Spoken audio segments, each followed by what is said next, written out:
Avocado dessert ba ang hanap nyo? O summer na pang negosyo? Tara, umpisa na natin.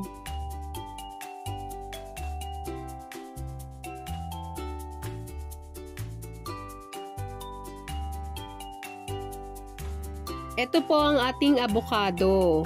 Hihiwain po muna natin ito. Ako po si Glory at gumagawa po ako ng mga videos na pang negosyo.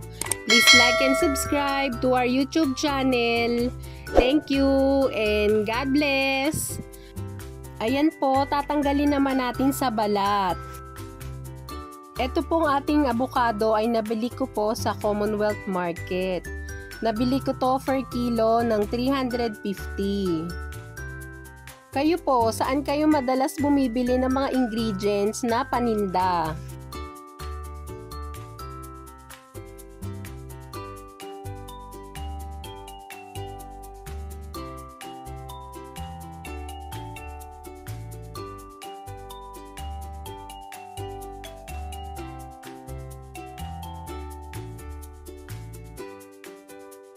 At ang next naman ay imamash natin ito. Pero hindi po masyadong durog para po may mga bits pa tayong makagat kapag kinain natin ang ating avocado con caramel. Gagamit po tayo ng 16 ounce cup. Ito pong ating cup, ito po yung pang milk tea. Ito na po yung namash natin na avocado. Bali, kada baso po maglalagay tayo ng 3 tablespoon. Pwede po bang maglambing? Paki-comment naman po kung saan ang inyong location para malaman ko po kung saan umaabot ang ating mga videos. Maraming salamat! Ayan po, kinalat lang natin yung ating avocado sa ating baso para po maganda ang design nito. Ito naman po ang ating caramel sauce. Paki-check na lang po sa description box kung paano ko po ito ginawa. Maraming salamat! Ang sukat po nito ay 1/4 cup.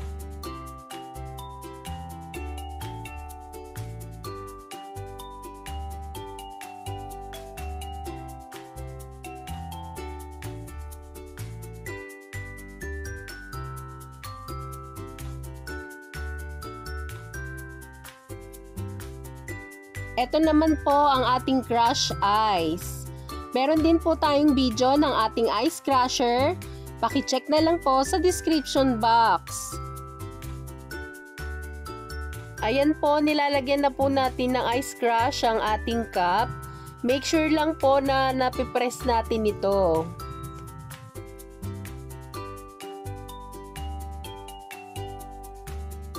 At ang next naman ay maglalagay tayo ng 1/4 cup ng evaporated milk. Kung napapansin nyo po, wala tayong nilagay na sugar. Ang magsisilbing patamis po nito ay ang caramel sauce. Sana po ay may nakuha kayong idea sa bidyong ito. Please like and subscribe to our YouTube channel. Thank you and God bless!